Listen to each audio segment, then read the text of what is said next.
नमस्कार दोस्तों, BACS academy Indore के ऑनलाइन प्लेटफॉर्म पर मैं संतोष वर्मा आप सभी का स्वागत करता हूं।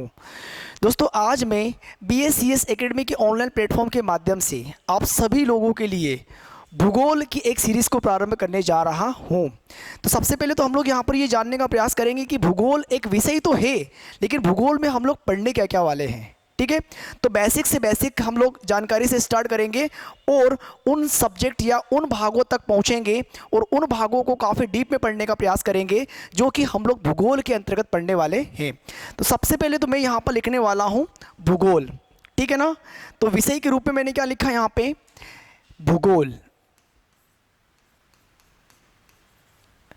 तो एक विषय के रूप में मैंने लिख दिया है भूगोल। ठीक है ना, भूगोल को यदि हम लोग तोड़ने का प्रयास भी करेंगे तो आप लोग बखूबी इसको आसानी से तोड़ सकते हो।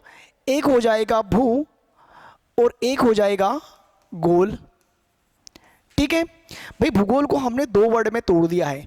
एक क्या तोड़ा, भू, और एक क्या है, गोल। ठीक है ना, यहाँ पर सबसे पहले मैं आपको ये भी बता दूं कि भूगोल के अंतर्गत जो चार भाग बहुत ही महत्वपूर्ण होते हैं, MP, इंडिया, वर्ल्ड और फिजिकल, इनका सबसे ज़्यादा स्कोर आपका PSC, SI, पटवारी, कांस्टेबल सभी में होता है। लगभग मध्य प्रदेश की जितनी भी एग्ज़ाम्स होती है सभी में होता है।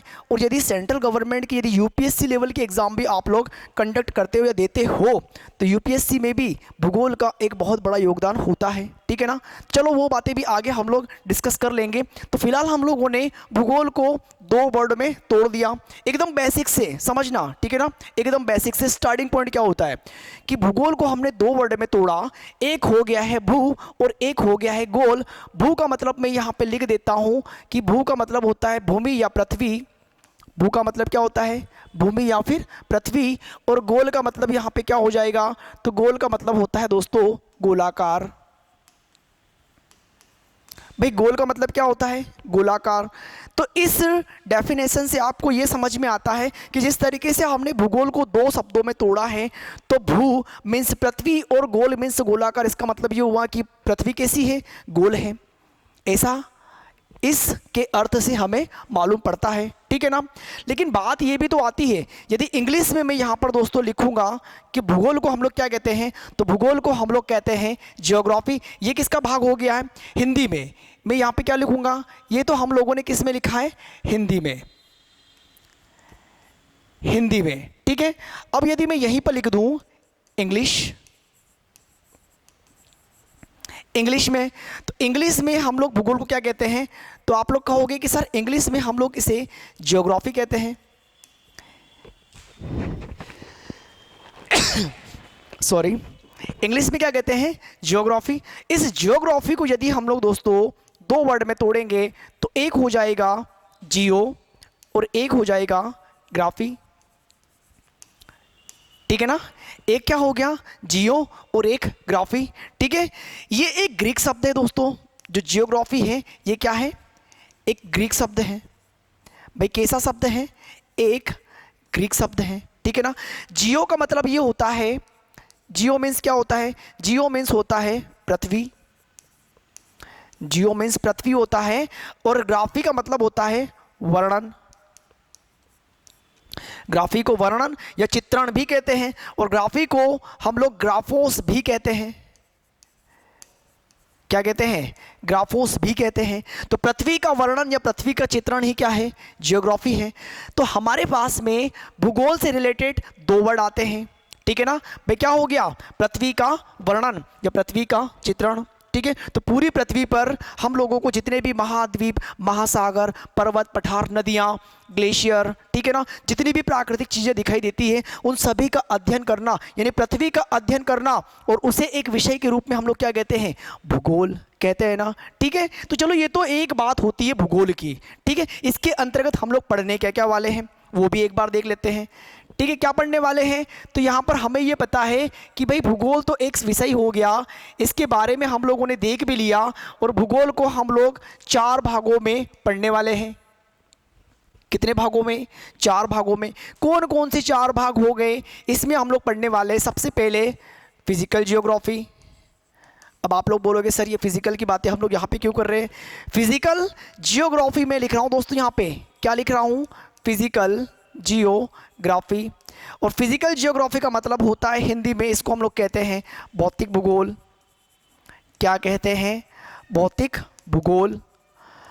अब भौतिक भूगोल में हम लोग क्या क्या पढ़ेंगे? तो भौतिक भूगोल में ही हम लोग पढ़ते हैं ब्रह्मांड, ब्रह्मांड की उत्पत्ति, सूर्य चंद्रमा तारे मतलब सौर मंडल हो गया, इसके अलावा उसके अंतर्गत आने वाले सभी के सभी ग्रह हो जाएंगे, ठीक है। पृथ्वी, पृथ्वी की संरचना, प्लेट टेक्टोनिक थ्योरीज, ठीक है। सागर, महासागरीय तरंगे, ज्वालामुखी, कटक, ये सभी चीज़ें किसके अंतर्गत आती हैं? भौतिक भूगोल के अंतर्गत आती हैं। इसके बाद में हमारे पास में जो अगला टॉपिक या अगला सब्जेक्ट इसी के अंतर्गत आएगा, जिसको हम लोग एक भाग के रूप में पढ़ने वाले हैं, वो होता है वर्ल्ड जियोग्राफी। क्या होता है? World geography. वर्ल्ड जियोग्राफी को हम लोग क्या कहते हैं? विश्व भूगोल। क्या कहते हैं हम लोग? विश्व भूगोल। और विश्व भूगोल में हम लोग क्या पढ़ने वाले हैं? तो विश्व भूगोल में हम लोग पढ़ने वाले हैं पृथ्वी पर पाए जाने वाले 7 महाद्वीप, उन 7 महाद्वीपों के अंतर्गत पाए जाने वाले सभी देश, उन सभी देशों की लोकेशंस, और उसके अंतर्गत हर एक महाद्वीप के अंतर्गत आने वाले टॉपिक्स, जैसे कि पर्वत, पठार, नदियाँ, मरुस्थल, झीलें, ठीक है। ये सारी चीज़ें हम लोग टोटली किसके अकॉर्डिंग पढ़ने वाले हैं? हैंड मैपिंग के अकॉर्डिंग पढ़ने वाले हैं। एक बार मेरी बात को फिर से सुनने का प्रयास करना। हैंड मैपिंग के माध्यम से हम लोग हर एक महाद्वीप को पढ़ने वाले हैं। मैं आपको ये कतई नहीं कहूँगा कि आप एटलस खोल के देखिए, बल्कि हैंड मैपिंग के माध्यम से हर एक महाद्वीप को मैं यहाँ पर बनाने वाला हूँ।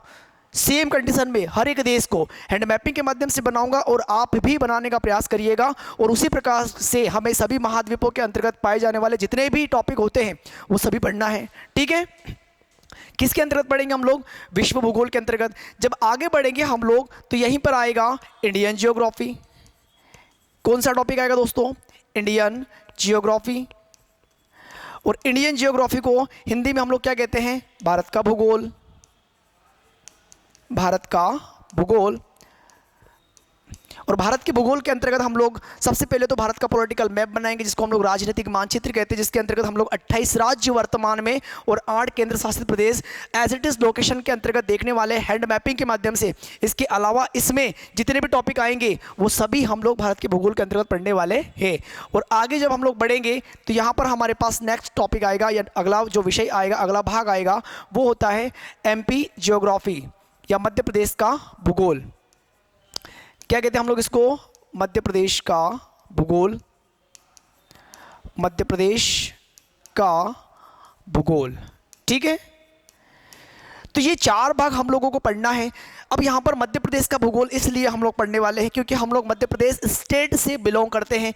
कई लोग बिहार, राजस्थान, उत्तर प्रदेश से बिलोंग करते होंगे, तो वो वहाँ का जो स्टेट वाइज भूगोल होता है वो पढ़ेंगे, जैसे कि यूपी जियोग्राफी, छत्तीसगढ़ का भूगोल, राजस्थान का भूगोल, ठीक है।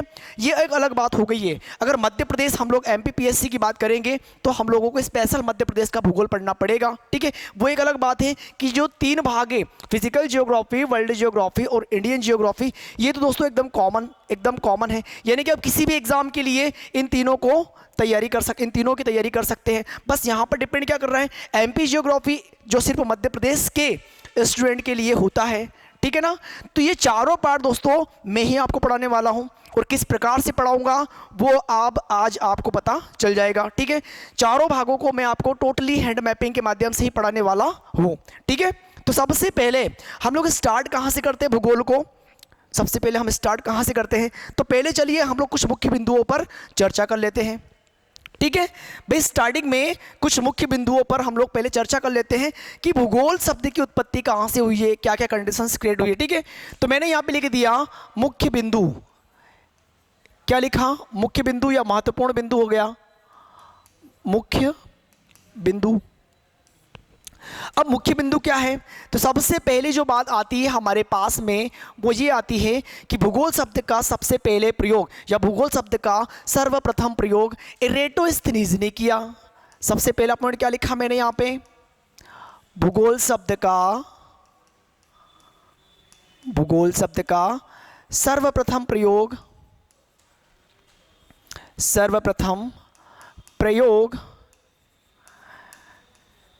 इरेटोस्थनीज ने किया, ठीक है। इरेटोस्थनीज ने किया। तो एक वर्ड हमारे पास में यानी कि एक लाइन हमारे पास में क्या आ जाता है, एक सेंटेंस के रूप में, कि भूगोल शब्द का सबसे पहले प्रयोग किसने किया, इरेटोस्थनीज ने। ठीक है ना, एक बात आपको क्लियर करनी है। सेकंड पॉइंट में लिखोगे भूगोल का जनक, भूगोल का जनक, भूगोल का जनक हिकेटियस को कहा जाता है, हिकेटियस को कहा जाता है। भाई दो चीज़ें हमारे सामने आ गई है।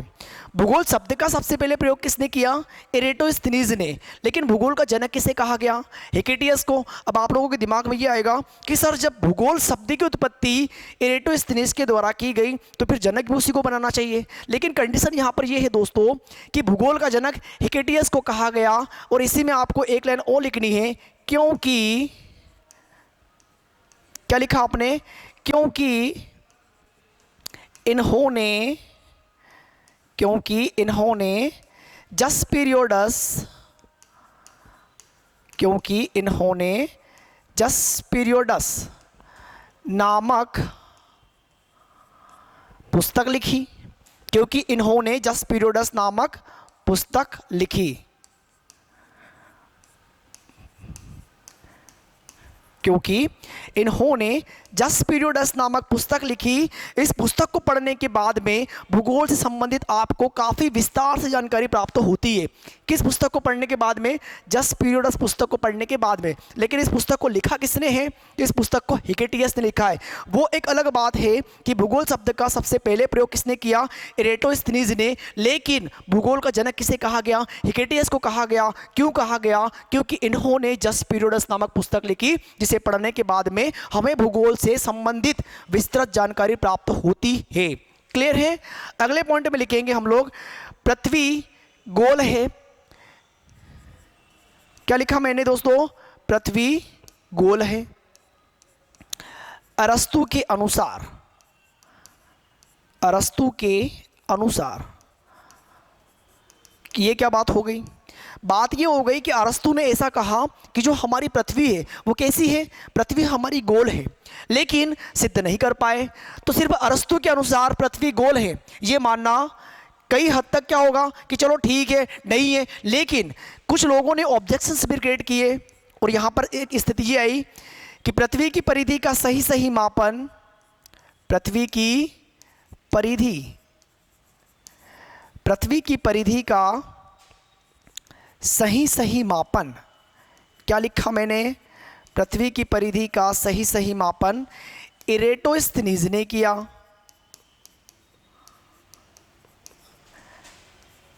पृथ्वी की परिधि का सही मापन इरेटोस्थनीज ने किया। ठीक है, अब ये परिधि क्या होती है, चलिए वो भी देख लो। भाई परिधि क्या होती है हमें तो ये बता दो। सपोज मान के चलो दोस्तों, क्या मानोगे, ये मान के चलिए कि जो हमारी पृथ्वी है, जो हमारी पृथ्वी है, ये क्या है, ये हमारी पृथ्वी है। ठीक है, अब जो पृथ्वी है, इस पृथ्वी की परिधि की बात हो रही है, तो परिधि क्या होती है, परिधि मतलब कि ये आउटर सरफेस जो होती है, समझ रहे हो, यानी कि पृथ्वी की गोलाई की जो आउटर सरफेस होती है, इस आउटर सरफेस को ही हम लोग क्या कहते हैं, परिधि कहते हैं। परिधि कहेंगे, बिल्कुल कहेंगे। कंडीशन ये होती है कि हम लोग ये भी जानते हैं, मैं आपको पढ़ाऊंगा जब मैं ग्लोब अक्षांश और देशांतर पढ़ाऊंगा तो वहाँ पर आपको विषुवतीय रेखा और ध्रुवीय रेखा के बारे में बताने का प्रयास करूंगा। लेकिन सपोज अभी मान के चलिए कि यदि ये हमारी पृथ्वी है, इस पृथ्वी के एकदम बीच में से एक आड़ी रेखा गुजरती है, इस पृथ्वी के बीच में से एक आड़ी रेखा गुजरती है। इस आड़ी रेखा को हम लोग विषुवत रेखा कहते हैं। क्या कहते हैं, विषुवत रेखा। अभी मैंने आपको बताया कि पृथ्वी की आउटर सरफेस को ही हम लोग क्या कहते हैं, परिधि कहते हैं। ये रेखा कौन सी है, विषुवत रेखा है। यदि पृथ्वी हमारी गोल है तो पृथ्वी की आउटर सरफेस पर विषुवतीय रेखा पर यदि एक आप पूरा का पूरा बाहरी सरफेस में एक गोला बनाओगे तो उसे हम लोग क्या कहेंगे, विषुवतीय परिधि कहेंगे। उसे हम लोग क्या कहेंगे, विषुवतीय परिधि कहेंगे, विषुवतीय परिधि। अब विषुवतीय परिधि हमारे पास में विषुवत रेखा पर आ जाती है। इसी प्रकार से यहाँ पर पृथ्वी के उत्तर में उत्तरी ध्रुव और दक्षिण में दक्षिणी ध्रुव भी है। तो ध्रुवों पर यदि हम लोग एक खड़ी रेखा खींचेंगे, जिसे हम लोग पृथ्वी के ऊपर खींचे जाने वाली खड़ी रेखाओं को देशांतर रेखाओं का नाम देते हैं, ठीक है। अब ध्रुवों से मिलकर या ध्रुवों से गुजरकर ये जो खड़ी रेखा आती है और पूरा का पूरा एक सर्कल बनाएगी, तो ध्रुवों से सर्कल बनाने वाली पृथ्वी की बाहरी सरफेस में इस रेखा को हम लोग क्या कहेंगे, या फिर इस परिधि को हम लोग क्या कहेंगे, तो इस परिधि को दोस्तों हम लोग कहेंगे ध्रुवीय परिधि कहेंगे।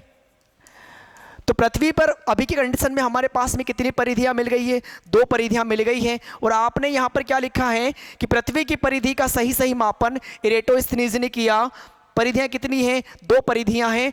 तो कहने का मतलब ये हुआ कि जैसे ही अरस्तु ने ये कहा कि पृथ्वी कैसी है, गोल है। भाई अरस्तु ने तो कह दिया कि पृथ्वी गोल है, लेकिन इरेटोस्थनीज ने क्या सिद्ध किया, इरेटोस्थनीज ने यह सिद्ध करने का प्रयास किया कि वाकई में पृथ्वी गोल है या फिर नहीं है।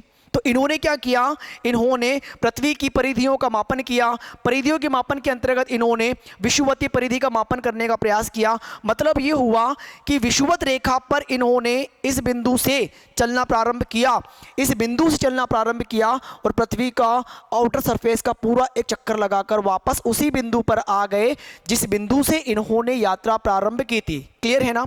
और इन्होंने ये पाया दोस्तों, इन्होंने ये पाया कि पृथ्वी की विषुवतीय परिधि की टोटल लंबाई 40,076 किलोमीटर है।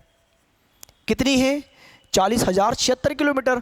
तो पृथ्वी की विषुवतीय परिधि कितनी है, 40,076 किलोमीटर। और इन्होंने जब ध्रुवीय परिधि का मापन किया, यानी कि उत्तरी ध्रुव से अपनी यात्रा प्रारंभ की और घूम के वापस पूरा एक चक्कर काटकर उसी बिंदु पर आ गए जहां से इन्होंने अपनी यात्रा प्रारंभ की थी और ध्रुवीय परिधि का मापन इन्होंने किया, तो इन्होंने पाया कि 40,024 किलोमीटर इसकी लंबाई है। और इन 2 लंबाइयों के आधार पर जब इन्होंने मेजरमेंट किया तो इन्होंने क्या पाया, इन्होंने ये पाया कि 40,076 किलोमीटर की लंबाई, इन्होंने क्या पाया कि 40,076 किलोमीटर की लंबाई अधिक है और 40,024 किलोमीटर की लंबाई इसकी तुलना में कम है। और जब आप इसे मिलाओगे तो पृथ्वी पूरी तरीके से गोल न बनते हुए कैसी बनती है, अंडाकार। कैसी बनती है दोस्तों, अंडाकार। तो यहाँ से आपका एक कंसेप्ट और क्लियर हो जाता है। और कंसेप्ट क्या क्लियर होता है, कंसेप्ट आपका ये क्लियर होता है कि अरस्तु के अनुसार पृथ्वी कैसी है, तो अरस्तु के अनुसार पृथ्वी गोल है। समझ रहे हो भाई, अरस्तु के अनुसार पृथ्वी कैसी है, गोल है। लेकिन पृथ्वी की परिधि का सही मापन किसने किया, इरेटोस्थनीज ने किया। और परिणाम स्वरूप क्या लिखोगे, परिणाम स्वरूप पृथ्वी कैसी है, तो आप लोग क्या लिखोगे, अंडाकार। क्लियर हो गया आपको, ठीक है। जब हम आगे बढ़ेंगे दोस्तों तो यहीं पर हमारे पास में आता है कि पृथ्वी की विषुवतीय परिधि, अभी हम लोगों ने देख ली है पृथ्वी की विषुवतीय परिधि।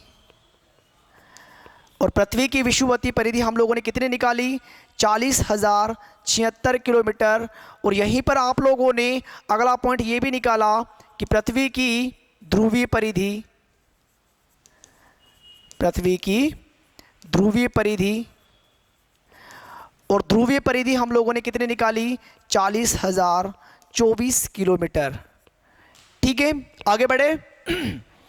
ओके, चलिए आगे बढ़ते हैं। 6 हो गया है, 7 की ओर हम लोग बढ़ेंगे। तो पॉइंट नंबर 7 की जब बात होगी दोस्तों, तो विषुवतीय परिधि हमें मिल गई, ध्रुवीय परिधि मिल गई। पृथ्वी का विषुवतीय व्यास, पृथ्वी का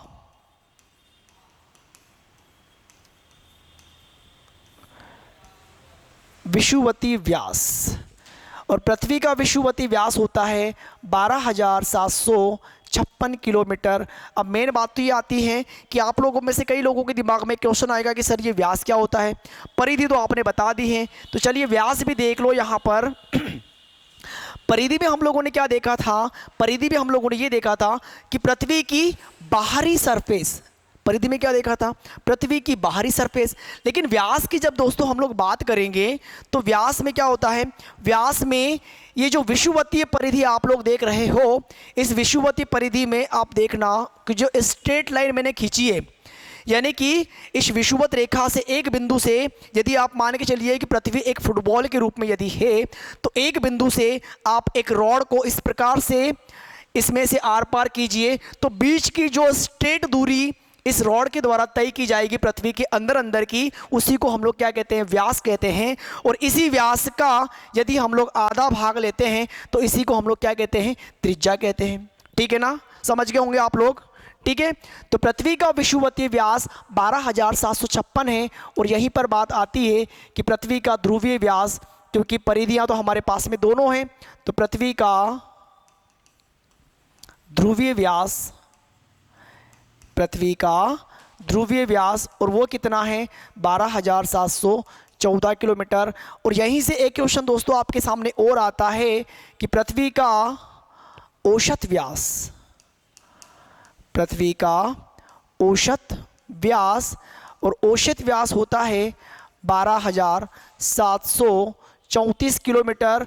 और यहीं पर एक लाइन और आ जाती है, पृथ्वी की औसत त्रिज्या, पृथ्वी की औसत त्रिज्या, और औसत त्रिज्या होती है 6,370 किलोमीटर। तो ये मुख्य बिंदु कुछ हो जाते हैं हमारे पास में, ठीक है, जो कि बहुत ही महत्वपूर्ण है। जो क्या है, बहुत ही महत्वपूर्ण है। जब हम इसके आगे बढ़ेंगे दोस्तों नेक्स्ट पॉइंट की ओर, तो वहां पर आपको लिखना पड़ेगा कि भूगोल को एक स्वतंत्र विषय के रूप में पढ़ने की मान्यता 19वीं शताब्दी में प्राप्त हुई। भूगोल को एक स्वतंत्र विषय के रूप में, एक स्वतंत्र विषय के रूप में पढ़ने की मान्यता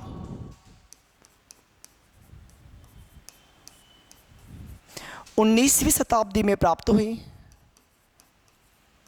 19वीं शताब्दी में प्राप्त हुई।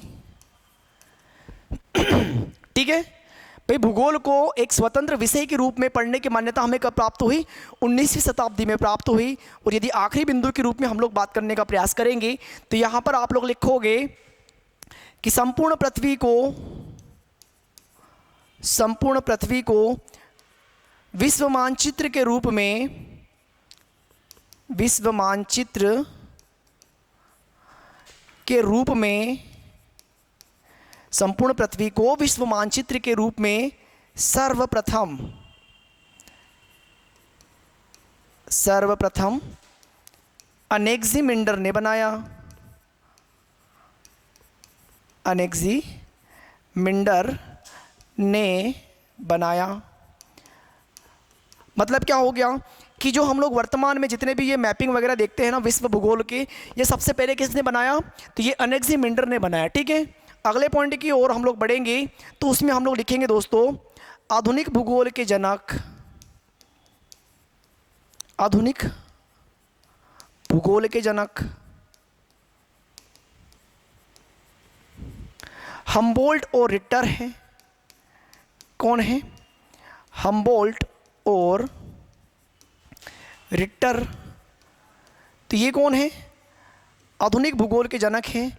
और लास्ट पॉइंट की ओर यदि हम लोग बात करेंगे तो भौतिक भूगोल के जनक, भौतिक भूगोल के जनक पॉलिडोनियन है। कौन है, पॉलिडोनियन। तो ये कुछ मुख्य बिंदुओं की ओर हम लोगों ने बात की है। ठीक है, अब हमें भूगोल के चारों पार्ट को पढ़ना है, और चारों पार्ट में से किसी भी पार्ट को पढ़ने से पहले दोस्तों सबसे कॉमन टॉपिक होता है। उस टॉपिक का नाम है महाद्वीपों और महासागरों की उत्पत्ति। ठीक है ना, देखो एकदम बेसिक से हम लोग बेस बना रहे हैं, एकदम जीरो से। और इसी प्रकार से पढ़ने का सही में सीक्वेंस का तरीका यही होता है। सबसे पहले पढ़ने का तरीका क्या होता है भूगोल को, आपको यहाँ से स्टार्ट करना है, ठीक है। तो मैंने यहाँ पर हेडिंग क्या डाली दोस्तों, मैंने यहाँ पर हेडिंग डाली है महाद्वीपों और महासागरों की उत्पत्ति। महाद्वीपों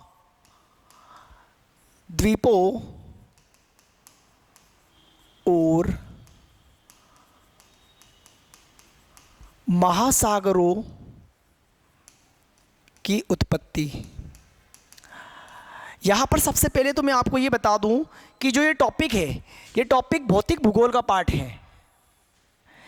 ये जो टॉपिक है किसका है, भौतिक भूगोल का पार्ट है। लेकिन बात ये भी तो आती है, यदि आप मध्य प्रदेश पढ़ोगे तो वहाँ पर एक वर्ड आपको देखने को मिलता है कि मध्य प्रदेश किस भूमि का हिस्सा है, अंगारा लैंड का हिस्सा है या गोंडवाना लैंड का हिस्सा है। तो यहाँ से आपका वो वाला कंसेप्ट भी क्लियर हो जाएगा, ठीक है। वो वाला कंसेप्ट क्लियर इसलिए होगा क्योंकि मध्य प्रदेश किस में है, तो आप बोलोगे सर भारत में है। आप बोलोगे क्या कि सर मध्य प्रदेश भारत में है, और भारत किस में है या किस महाद्वीप में है, तो आप लोग क्या कहते हो कि सर एशिया महाद्वीप में है। लेकिन एशिया महाद्वीप किस भूमि का हिस्सा है, तो एशिया महाद्वीप दोस्तों अंगारा लैंड का हिस्सा है। एशिया महाद्वीप किस भूमि का हिस्सा है, अंगारा लैंड का हिस्सा है। लेकिन हम लोग क्या सुनते हैं, हम लोग ये सुनते हैं कि मध्य प्रदेश गोंडवाना लैंड का हिस्सा है। मध्य प्रदेश किस भूमि का हिस्सा है, गोंडवाना लैंड का। आप लोगों के दिमाग में अब कंफ्यूजन वाला कीड़ा आया होगा कि सर मध्य प्रदेश भारत में है, भारत एशिया में है, और जब एशिया अंगारा लैंड का हिस्सा है तो मध्य प्रदेश गोंडवाना लैंड का हिस्सा कैसे हुआ। तो यही तो पिक्चर है, और यहीं पे तो हमें कंसेप्ट क्लियर करना है। तो यहाँ से आपका ये वाला कंसेप्ट भी क्लियर हो जाएगा। इसके अलावा आपका एक कंसेप्ट ये भी दोस्तों क्लियर होता है कि भारत का क्षेत्रफल कितना है, तो 32,87,263 वर्ग किलोमीटर। और यही जो क्षेत्रफल है ये विश्व का कितना है, 2.4%। लेकिन एक चीज़ और आती है कि भारत का क्षेत्रफल विश्व का यदि 2.4% है तो पृथ्वी की सतह का कितना परसेंट होता है, तो वहाँ पर आता है 0.644%। लेकिन अभी तक हम लोगों ने तो सर यही तक पढ़ रखा है। अब ये चीज़ क्या होती है, समझ रहे हो, बंगाल की खाड़ी क्या होती है, अरब सागर क्या होता है, भारत के आसपास में कौन कौन से सागर महासागर पाए जाते हैं, इन सभी चीज़ों का जानकारी जो हमें प्राप्त होती है वो कहाँ से मिलेगी, महाद्वीपों और महासागरों की उत्पत्ति से। मैंने पहले ही कहा था आप इस टॉपिक को विश्व भूगोल में भी अप्लाई कर सकते हो, मध्य प्रदेश में अप्लाई कर सकते हो, और इंडियन जियोग्राफी में भी अप्लाई कर सकते हो, ठीक है ना। तो करें स्टार्ट, ठीक है। तो टॉपिक आपको समझ में आ गया होगा। किसी भी टॉपिक को पढ़ने का एक उद्देश्य होता है, और यदि आपको वो उद्देश्य समझ में आ जाए कि इसको हम लोग क्यों पढ़ रहे हैं, तो आप उस टॉपिक को फोड़ सकते हो। मतलब इतना आप समझ सकते हो उस टॉपिक को कि आपको कठिन नहीं लगेगा, सब आसान लगेगा, क्योंकि आपको पढ़ने के पीछे उसका उद्देश्य पता है, ठीक है ना। तो महाद्वीपों और महासागरों की उत्पत्ति की हम लोग बात करेंगे। और जब भी महासागरों और महाद्वीपों की उत्पत्ति से संबंधित जब बात आएगी दोस्तों, तो यहाँ पर आपको सिर्फ एक वैज्ञानिक का नाम याद रखना है, और उस वैज्ञानिक का नाम है अल्फ्रेड वेगनर। क्या लिखा मैंने, Alfred Wegener, Alfred Wegener. Alfred Wegener कहाँ के हैं, तो अल्फ्रेड वेगनर जर्मनी के हैं। अल्फ्रेड वेगनर कहाँ के निवासी है, भाई जर्मनी के निवासी हैं। और अल्फ्रेड वेगनर है क्या, तो एक प्रसिद्ध भौतिक शास्त्री है। क्या है, एक प्रसिद्ध भौतिक शास्त्री है, एक प्रसिद्ध भौतिक शास्त्री है, ठीक है ना। अब मेन बात तो ये आती है कि सर आगे टॉपिक को हम किस प्रकार से बढ़ाएंगे, तो यहां पर आपको याद रखना पड़ेगा 1912 में इनकी पुस्तक का प्रकाशन हुआ। 1912 में इनकी पुस्तक का क्या हुआ, प्रकाशन हुआ। भाई किस पुस्तक का प्रकाशन हुआ, समझ रहे हो भाई, 1912 में अल्फ्रेड वेगनर की एक पुस्तक का प्रकाशन हुआ। लेकिन पुस्तक का नाम क्या था ये भी तो बता दो। तो चलिए हम लोग आगे देख लेते हैं। पुस्तक का नाम, पुस्तक का नाम क्या नाम, पुस्तक का नाम था दोस्तों the origin of the origin of the continents, the origin of the continents and the oceans। English में लिखा हुआ है कि the origin of the continents and the oceans, मतलब होता है कि महाद्वीपों और महासागरों की उत्पत्ति कैसे हुई।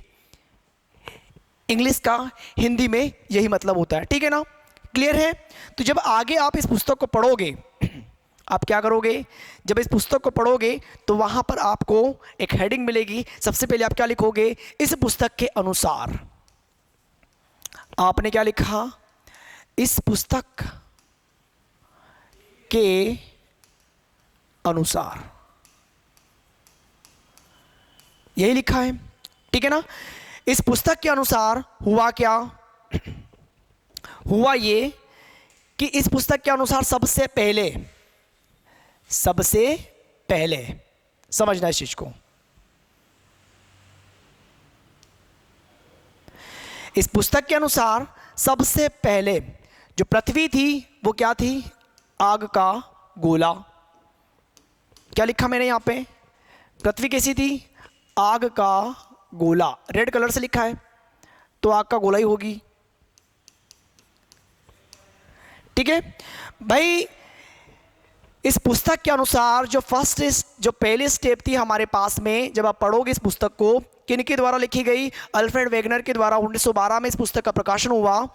और जब आप इस पुस्तक को पढ़ोगे, सबसे पहले पृथ्वी कैसी थी, आग का गोला थी, ठीक है ना। अब कंडीशन ये हुई कि जब हम आगे देखेंगे तो स्थिति क्या होती है, स्थिति हमारे पास में ये होती है दोस्तों, पहले हम पृथ्वी बना देते हैं यहाँ पे, ठीक है, ओके, अब ठीक है। स्थिति ये बनी,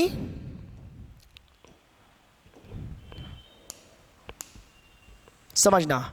सेकंड स्टेप में क्या होता है, सेकंड स्टेप में ये होता है कि पृथ्वी अब क्या हो जाएगी, पृथ्वी ठंडी होगी। अब ठंडी होने का मतलब ये नहीं होता है कि बस कुछ ही टाइम में ठंडी हो गई, भाई लाखों करोड़ों वर्ष लगे हैं पृथ्वी को ठंडे होने में। और ठंडी होने के बाद में अल्फ्रेड वेगनर की जो पुस्तक है, उस पुस्तक के अनुसार इस पृथ्वी पर आपको यहाँ पर बीच में एक भूखंड नजर आएगा। क्या लिखा मैंने, भूखंड, क्या लिखा, भूखंड, एक भूखंड नजर आएगा। और इस भूखंड के चारों ओर पृथ्वी पर हमें नजर आएगा पानी, ठीक है। मैंने आपको पहले ही कहा है कि जो टॉपिक है ये कहाँ का है, ये भौतिक भूगोल का है, ठीक है ना। हमें स्टार्ट करना है वर्ल्ड जियोग्राफी या एमपी जियोग्राफी या इंडियन जियोग्राफी, तो वहाँ पर ये टॉपिक एकदम कॉमन है, ठीक है। हम लोगों ने क्या देखा, ये सेकंड स्टेज है, ये स्टेप कौन सी है, सेकंड। फर्स्ट में हम लोगों ने क्या देखा कि पृथ्वी आग का गोला थी सबसे पहले, अल्फ्रेड वेगनर की the origin of the continent and the ocean book के अनुसार पृथ्वी सबसे पहले आग का गोला थी। लाखों करोड़ों वर्षों के बाद में जब पृथ्वी ठंडी हुई, सेकंड स्टेप पे या सेकंड स्टेज में ठंडी होने के बाद हम लोगों ने ये देखा कि उस पृथ्वी पर पानी था, उस पानी के बीच में एक आइलैंड बना हुआ था, एक आइलैंड जो भूखंड के रूप में बना हुआ था। इस आइलैंड को नाम दिया था पेंजिया। भाई आइलैंड का नाम क्या था, पेंजिया। इस पेंजिया के चारों ओर जो जलराशि आप देख रहे हो, इस जलराशि को नाम दिया गया था पैथालासा। जलराशि को क्या नाम दिया, पैथालासा। अब यहाँ पर आप लोगों ने एक बात समझ ली होगी कि जो भूखंड पेंजिया है, वर्तमान में जो हम लोग पृथ्वी पर 7 महाद्वीप देखते हैं, उन 7 महाद्वीपों की उत्पत्ति इस पेंजिया से ही हुई होगी। और पृथ्वी पर जो 5 महासागर हैं, उन 5 महासागरों का निर्माण भी किससे हुआ होगा, पैथालासा से हुआ होगा। लेकिन उनके निर्माण की प्रोसेस किस प्रकार से हुई होगी, चलिए हम लोग आगे समझने का प्रयास करते हैं, ठीक है। जब हम लोग थर्ड स्टेज की ओर बढ़ेंगे दोस्तों, किस स्टेज की ओर बढ़ेंगे, थर्ड स्टेज की ओर, तो चलिए हम लोग यहां पर देख लेते हैं। थर्ड स्टेज की हम लोग बात करेंगे यहां पे, ठीक है। थर्ड स्टेज में हम लोग यहां पर देखते हैं कि क्या कंडीशन होती है, ओके, ठीक है। क्या कंडीशंस होती है थर्ड स्टेज में, हम लोग देखते हैं कि जो पेंजिया है, कौन पेंजिया, वो पेंजिया 2 भागों में टूट जाता है। कितने पार्ट में टूट गया पेंजिया? 2 पार्ट में टूट गया है। अब ये तो भूखंड है, लेकिन इन भूखंडों के बीच में क्या है? पानी है। इन भूखंडों के बीच में क्या है? पानी है। इस प्रकार से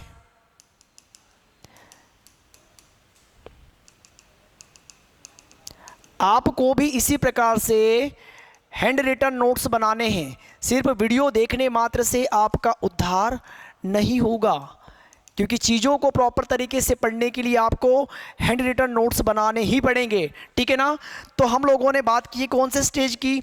3rd स्टेज की। मैं यहाँ पे लिख भी देता हूँ। 3rd कंडीशंस क्या हुई? कंडीशन ये हुई दोस्तों कि जो पेंजिया है वो 2 भागों में टूट गया। पेंजिया के उत्तर वाले पार्ट को नाम दिया गया अंगारा लैंड। भाई उत्तर वाले भूखंड को क्या नाम दिया? अंगारा लैंड। और दक्षिण वाले भूखंड को नाम दिया गया गोंडवाना लैंड, ठीक है। और आप लोगों ने देखा इन 2 भूखंडों के बीच में पैथालासा के जल ने यहां पे प्रवेश कर रखा है। इसे नाम दिया गया टेथिस सागर। इसे क्या नाम दिया गया? टेथिस सागर। अब यहां पर जो टेथिस सागर की उत्पत्ति हुई है, तो इसके पीछे आपको एक लाइन लिखनी पड़ेगी नोट करके। क्या लिखना पड़ेगा? एक लाइन लिखनी पड़ेगी दोस्तों नोट करके, इस प्रकार से नोट।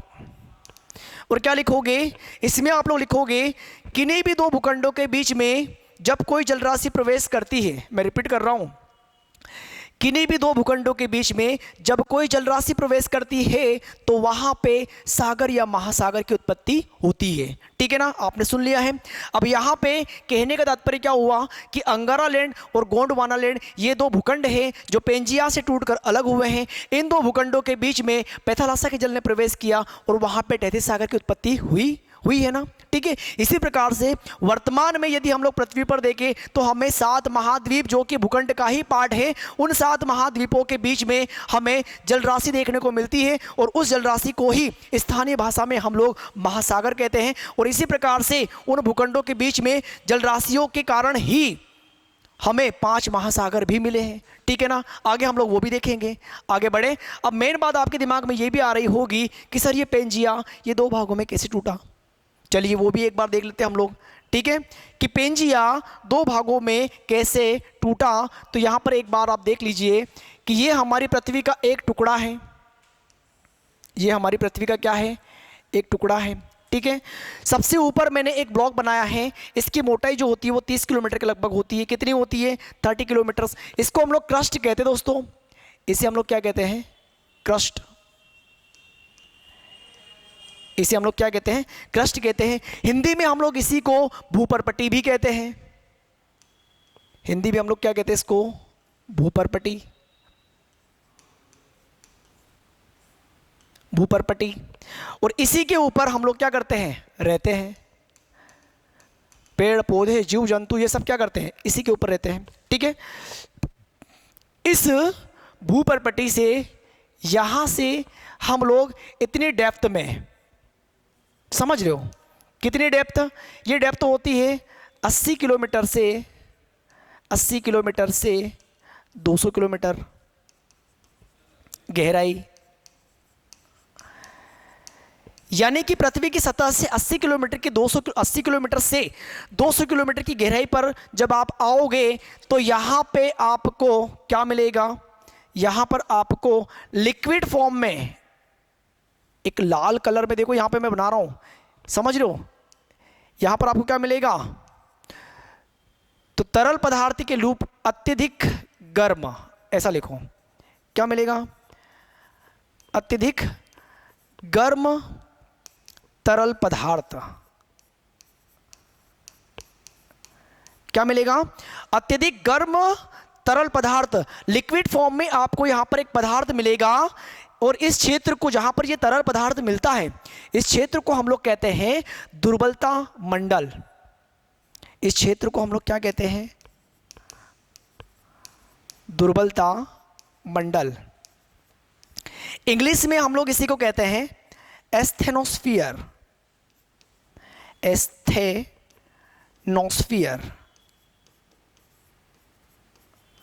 ठीक है। यानी कि दुर्बलता मंडल में अत्यधिक गर्म तरल पदार्थ मिलेगा और इस तरल पदार्थ के ऊपर ही पेंजिया रूपी भूखंड क्या करेगा, तैरेगा।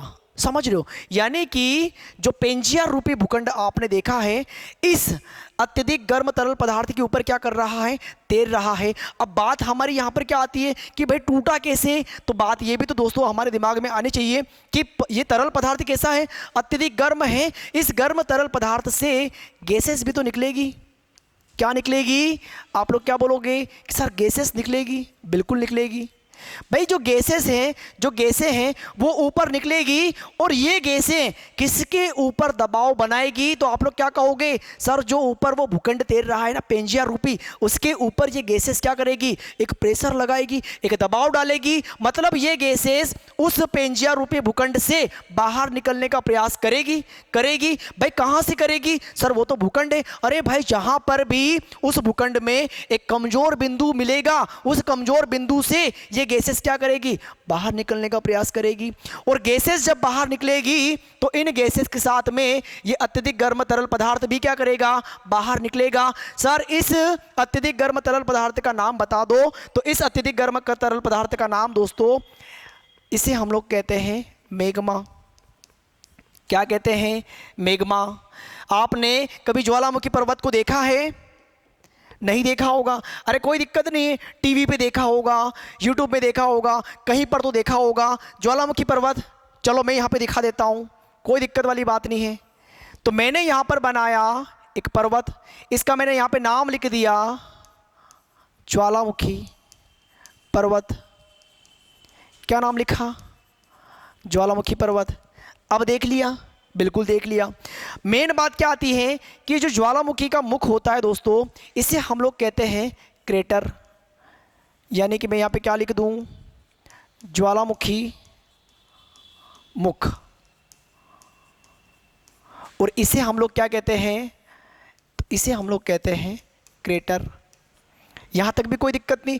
ज्वालामुखी के मुख को हम लोग क्या कहते हैं, क्रेटर कहते हैं। और हम लोग ये भी जानते हैं कि पृथ्वी के अंदर लिक्विड फॉर्म में एक तरल पदार्थ पाया जाता है जो अत्यधिक गर्म होता है, और इस तरल पदार्थ को हम लोग क्या कहते हैं, मैग्मा कहते हैं। क्या कहते हैं, मैग्मा कहते हैं। और यहाँ से गैसेस बाहर निकलने का प्रयास करती हैं। ये क्या है, गैसें हैं। जब ये बाहर निकलने का प्रयास करेगी, ये गैसेस जब बाहर निकलेगी, तो इन गैसेस के साथ में कौन निकलेगा, तो आप लोग क्या कहोगे, सर मैग्मा भी निकलेगा। लेकिन मैग्मा जैसे ही इस ज्वालामुखी के मुख से यानी कि क्रेटर से बाहर निकलेगा, तब इसका नाम हो जाता है लावा। अभी तक तो सर हमने लावा ही सुना था, ये मैग्मा। अब जब तक ये अत्यधिक गर्म तरल पदार्थ पृथ्वी की सतह के अंदर रहेगा, तब तक हम इसे क्या कहेंगे, मैग्मा कहेंगे। और पृथ्वी के किसी कमजोर बिंदु से जैसे ही गैसेस बाहर निकलने में सक्षम हो जाती है, जब बाहर निकलने में सफल हो जाती है कौन, गैसेस, उन गैसेस के साथ में उच्च दबाव के साथ मैग्मा भी क्या करता है, बाहर निकलता है। और जैसे ही मैग्मा ज्वालामुखी के मुख से यानी कि क्रेटर से बाहर निकलेगा, हम उसे क्या कहेंगे, लावा कहेंगे। और इस प्रकार से भूखंड क्या है, टूटते गए। भूखंड क्या हुए, टूटते गए। टूटने के परिणाम स्वरूप सूर्य, चंद्रमा, इन सब का गुरुत्वाकर्षण बल भी है। उस गुरुत्वाकर्षण बल के कारण ही भूखंडों की टूटने की प्रक्रिया जो प्रोसेस होती है वो तेज होती गई। जब मैं आपको भौतिक भूगोल पढ़ाऊंगा और उसमें आपको पृथ्वी की संरचना और प्लेट टेक्टोनिक थ्योरी पढ़ाऊंगा, उसमें पढ़ाऊंगा कि पृथ्वी पर कितनी प्लेटें हैं और उन प्लेटों के बनने का मुख्य कारण क्या होता है। ठीक है, समझ रहे हो। तो फिलहाल टूटने की प्रोसेस को इन दो डायग्राम्स के माध्यम से आप समझने का प्रयास करिएगा। ठीक है, आगे बढ़े। तो यहाँ पर आपको ये समझ में आ गया होगा कि पेंजिया कितने भागों में टूटा, 2 भागों में टूटा, और इसके टूटने की एक्चुअल प्रोसेस क्या होनी चाहिए आपको मैंने वो भी बता दिया है। ठीक है, अब बात ये भी तो आती है कि भाई पेंजिया तो एक भूखंड है, उस एक भूखंड से यहाँ पर 2 भूखंड बने, लेकिन वर्तमान में हमारे पास में 7 महाद्वीप और 5 महासागर हैं, क्योंकि 2 भूखंडों के बीच में पेथालासा के जल ने प्रवेश किया तो टैथिस सागर की उत्पत्ति हुई। और जब 7 भूखंडों के बीच में जल राशि प्रवेश करेगी तो वहां पर डेफिनेटली अलग अलग महासागरों के नाम हमारे सामने आएंगे ना। ठीक है, चलिए आगे बढ़े। अब बात क्या होगी, अंगारा लैंड और गोंडवाना लैंड। अरे भाई ये भी तो टूटेंगे, तभी तो हमें वर्तमान में 7 महाद्वीपों के दर्शन होंगे। ठीक है, आगे बढ़े। चलिए आगे हम लोग बढ़ते दोस्तों। जब आगे बढ़ेंगे तो कंडीशंस क्या होती है, जब आगे बढ़ेंगे कौन सी प्रोसेस की ओर, फोर्थ वाली प्रोसेस, ठीक है ना भाई। प्रोसेस कौन सी हो जाएगी, फोर्थ वाली हो जाएगी, क्योंकि हमारे पास भी कितनी हो गई है, थर्ड हो चुकी है, ठीक है। इसमें जब हम लोग देखेंगे दोस्तों तो कंडीशन क्या होगी, ऊपर वाला भूखंड कौन सा है, तो अब आप लोग आसानी से बता दोगे सर ऊपर वाला तो अंगारा लैंड है। अंगारा लैंड यहां पर अगर आप देखोगे, अंगारा लैंड यदि आप देखोगे तो एक भूखंड यहां पर बनेगा और एक भूखंड यहां पे बनेगा। अंगारा लैंड दो भूखंडों में टूट जाता है, भूखंड और तीन महाद्वीप बनते हैं। यदि इस महाद्वीप की हम लोग बात करेंगे तो इसे हम लोग कहते हैं उत्तरी अमेरिका महाद्वीप। इसे क्या कहते हैं, उत्तरी अमेरिका, इसे क्या कहते हैं, उत्तरी अमेरिका। और इसे हम लोग कहते हैं दोस्तों यूरेशिया। इसे हम लोग क्या कहेंगे, यूरेशिया। यूरेशिया का मतलब होता है यूरोप प्लस एशिया। यूरेशिया का मतलब क्या होता है, यूरोप प्लस एशिया। मतलब ये हुआ कि अंगारा लैंड से हमें महाद्वीप कितने मिलेंगे, तीन। इस यूरेशिया में यहां पर बीच में हमें एक पर्वत देखने को मिलेगा, इस पर्वत को हम लोग कहते हैं यूराल पर्वत। पर्वत को हम लोग क्या कहते हैं, यूराल पर्वत कहते हैं। यूराल पर्वत के पूर्व में ये जो पार्ट है इसे हम लोग कहते हैं एशिया, और यूराल पर्वत के पश्चिमी क्षेत्र को हम लोग कहते हैं यूरोप। यूरोप, आप लोगों ने कई बार सुना होगा मुंबई या जो अदर स्टेट होते हैं भारत में, वो क्या कहते हैं कि वो वेस्टर्न कल्चर को अपना रहे हैं, यानी कि पश्चिमी कल्चर को या पश्चिमी संस्कृति को वो लोग अपना रहे हैं। तो वेस्टर्न कल्चर मतलब यूरोपियन, जो यूरोप के कंट्रीज़ हैं, जो यूरोप के देश हैं, जो यूरोप की संस्कृति है, हम उसको अपना रहे हैं, कहते हैं वेस्टर्न। ठीक है, समझ गए होंगे आप लोग, ठीक है। जब आगे हम लोग बढ़ेंगे तो यहीं से क्या बात होती है कि चलो ये तो अंगारा लैंड की बात होती है। चलो मैं लिख भी देता हूं यहां पे दोस्तों कि यहां पे मैंने क्या लिख दिया, अंगारा लैंड। क्या लिखा, अंगारा लैंड। और अंगारा लैंड से महाद्वीप कितने बने, तो आप यहां पर अब आसानी से बता सकते हो कि सर एक तो उत्तरी अमेरिका है, एक कौन है, उत्तरी अमेरिका, इसके अलावा एशिया है, और थर्ड में कौन है, यूरोप है।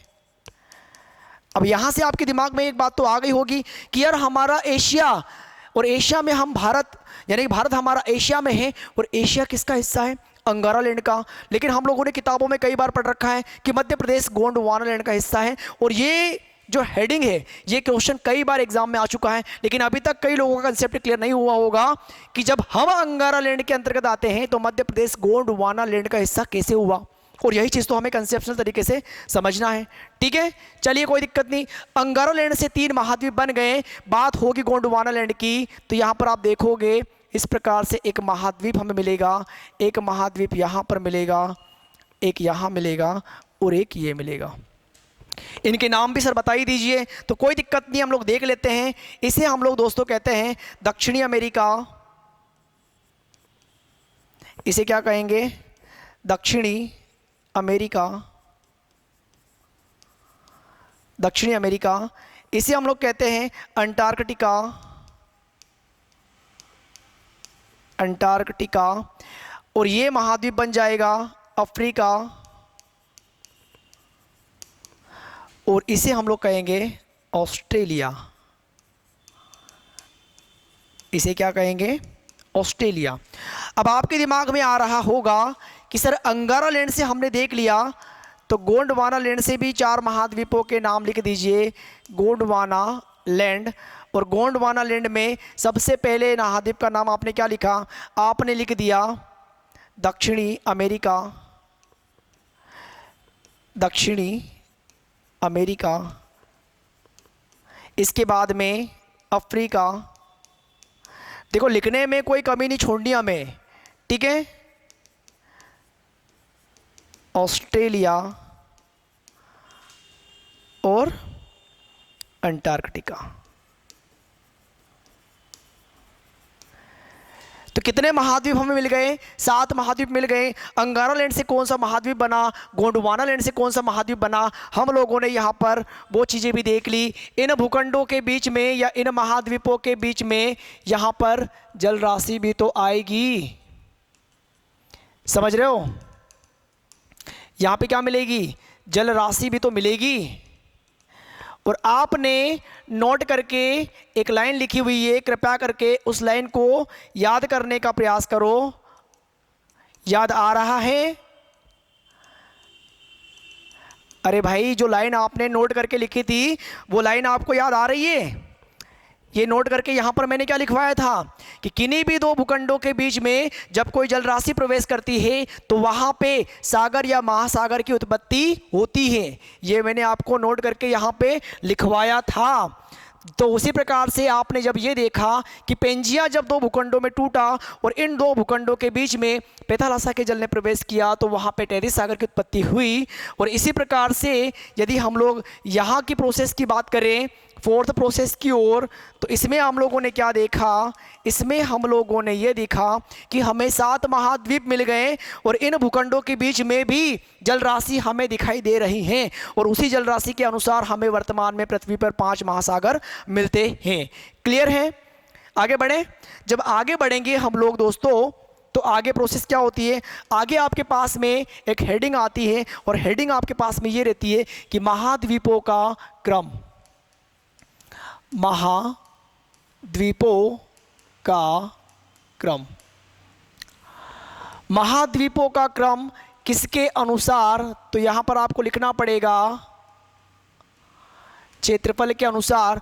अब आपके दिमाग में आ रहा होगा उथल उथल के कि सर सबसे बड़ा महाद्वीप एशिया है। भाई वो तो हमें भी पता है और कई लोगों ने कब से पढ़ रखा है कि सबसे बड़ा महाद्वीप एशिया है, सभी लोग जानते हैं।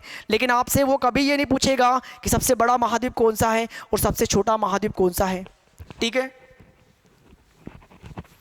यदि वर्तमान एग्जाम का लेवल अगर आप लोग देखोगे दोस्तों, तो आपसे वो सिंपल पूछेगा कि महाद्वीपों का क्रम बताओ और उस क्रम को उसके क्षेत्रफल के अनुसार बढ़ते क्रम से लेकर घटते क्रम में जमाने का प्रयास करो। सबसे बड़ा आपने बता दिया एशिया है।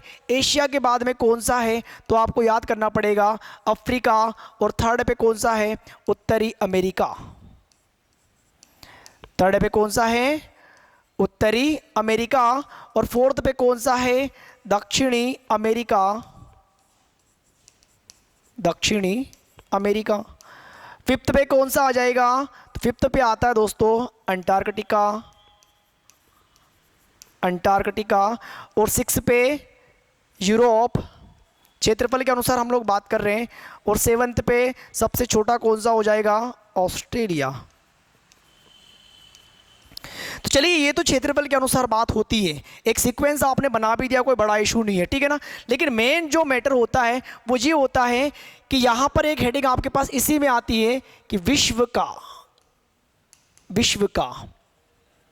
कितना प्रतिशत, विश्व का कितना प्रतिशत, यानी कि कंडीशन क्या होती है। अब देखो यहाँ पर बात आती है कि विश्व का कितना प्रतिशत। अब ये विश्व क्या होता है? क्योंकि आपने कई बार सुना है कि भारत का क्षेत्रफल, क्या सुना है दोस्तों आपने? भारत का क्षेत्रफल। आगे लिख देता हूं मैं यहाँ पे, कोई दिक्कत नहीं है। आपने कई बार सुना है भारत का क्षेत्रफल, भारत का क्षेत्रफल कितना है? आप लोग कहते हो सर 32,87,263 वर्ग किलोमीटर। यही है जो कि विश्व का 2.4% होता है। और पृथ्वी की सतह का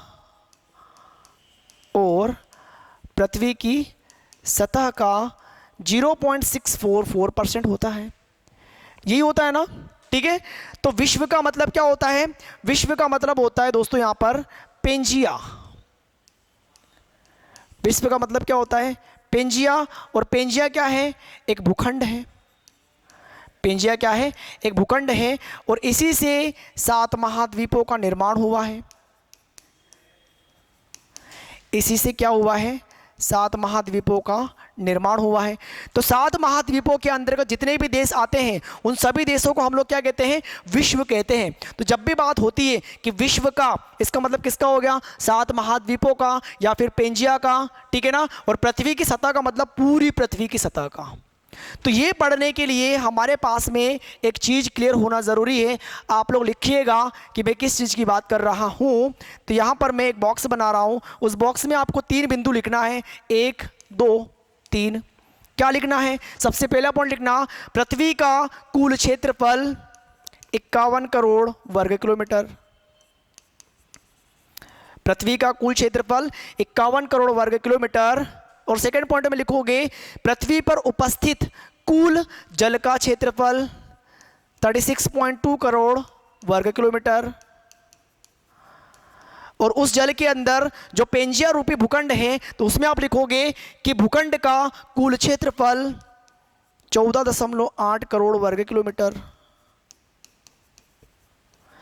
तो आपने यहां पर ये 3 लाइन लिख दी और इस बॉक्स को आपने बंद कर दिया। अब कहने का मतलब दोस्तों ये हो गया कि विश्व का, भारत का क्षेत्रफल कितना है, विश्व का मतलब किसका पूछेगा, वो इस पेंजिया का पूछेगा, ठीक है। और पृथ्वी की सतह का मतलब 51 करोड़ वर्ग किलोमीटर का वो पूछेगा कि इस पृथ्वी की सतह का भारत का क्षेत्रफल कितना है, 0.644%। तो अब हम लोग आते हैं मेन टॉपिक पे। तो यहाँ पर जो महाद्वीपों का क्रम क्षेत्रफल के अनुसार हम लोगों ने लिखा है, इसी में आगे हमारे पास में हेडिंग क्या है कि विश्व का एशिया महाद्वीप कितना है। और इसी के आगे यदि मैं एक हेडिंग और लिख देता हूँ कि पृथ्वी की सतह का, पृथ्वी की सतह का कितना प्रतिशत, पृथ्वी की सतह का कितना प्रतिशत। तो अब क्या करेंगे, तो हमें यहाँ पर इनके परसेंटेज पता होना ज़रूरी है। यदि एशिया की बात करेंगे तो ये होता है 30%, अफ्रीका की बात करेंगे 20.3%, उत्तरी अमेरिका 16.5%, दक्षिणी अमेरिका 12%, अंटार्कटिका 8.9%, यूरोप 6.7% और ऑस्ट्रेलिया 5.2%।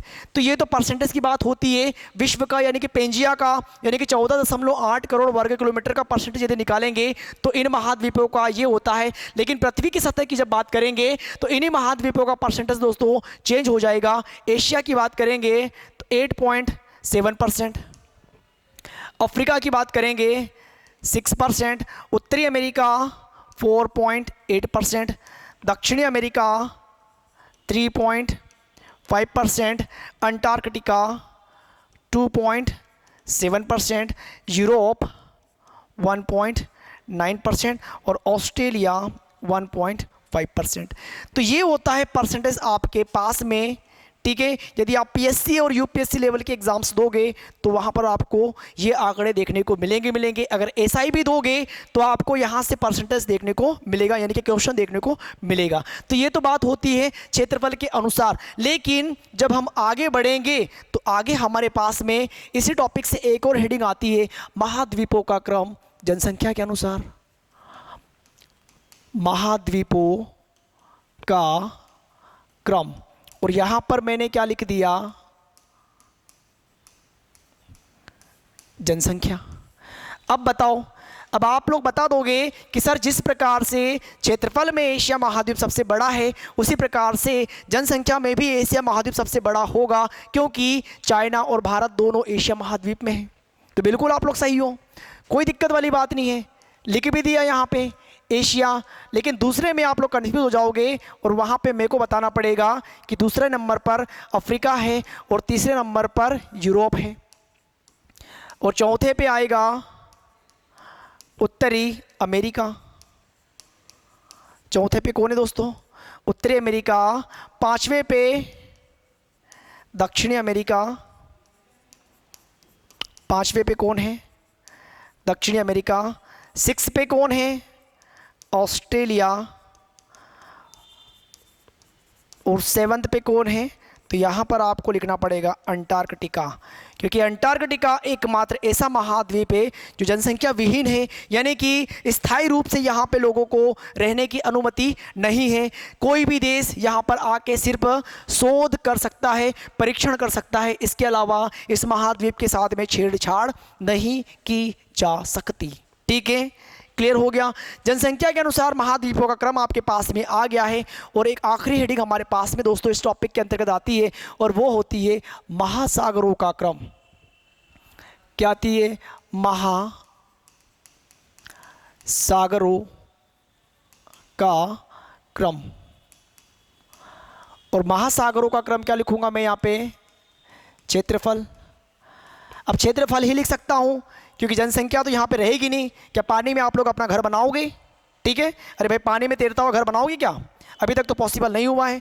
तो महासागरों का क्रम, सबसे बड़ा महासागर आप लोगों को पता है कि सबसे बड़ा महासागर कौन सा है?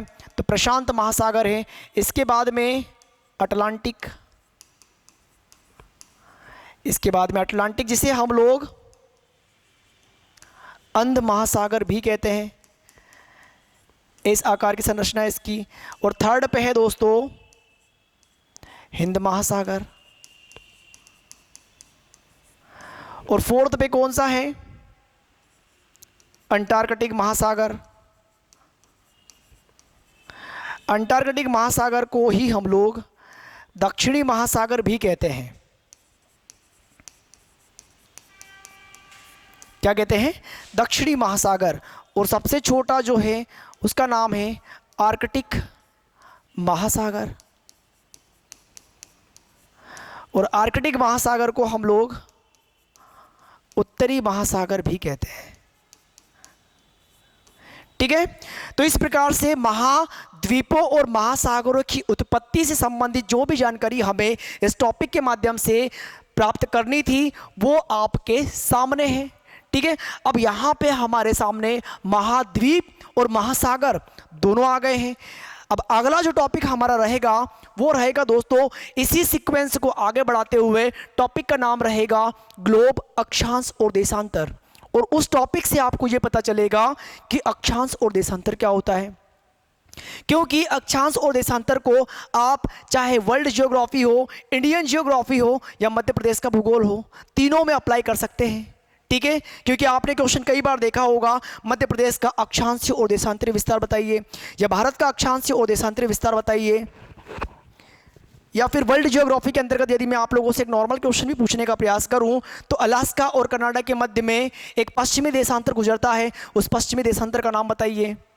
या फिर कनाडा और अमेरिका के मध्य में एक अक्षांश गुजरता है जो कि उन दोनों की इंटरनेशनल सीमा रेखा भी बनाता है, वो अक्षांश का नाम बताइए। या फिर उत्तरी अमेरिका महाद्वीप में जो कर्क रेखा है जिसको हम लोग 23.5 डिग्री उत्तरी अक्षांश कहते हैं, वो उत्तरी अमेरिका महाद्वीप के कितने देशों से होकर गुजरता है। तो इस प्रकार से ग्लोब लैटिट्यूड और लॉन्गिट्यूड यानी कि ग्लोब, अक्षांश और देशांतर, इसका एक बहुत बड़ा योगदान होता है। और किसी से भी यहाँ के कंसेप्शनल क्वेश्चन नहीं बनते, लेकिन यदि आपने इस टॉपिक के बाद में ग्लोब, अक्षांश और देशांतर को सही तरीके से पढ़ लिया, प्रॉपर तरीके से कंसेप्ट आपने क्लियर कर लिए और उसके हैंड रिटन नोट्स बना लिए, तो मैं पक्का आपको गारंटी देता हूं कि चाहे पीएससी हो, यूपीएससी हो, और पीएससी यूपीएससी किसी भी स्टेट की पीएससी हो, आपका क्वेश्चन डेफिनेटली बनेगा, सभी क्वेश्चन बनेंगे, क्योंकि वहां से आपको यह भी पता चलेगा कि समय और तिथि का निर्धारण कैसे किया जाता है। आप किसी भी देश का टाइम बैठे बैठे निकाल सकते हो। ठीक है, तो मिलते हैं दोस्तों हम लोग अगले लेक्चर में, तब तक के लिए बहुत बहुत धन्यवाद।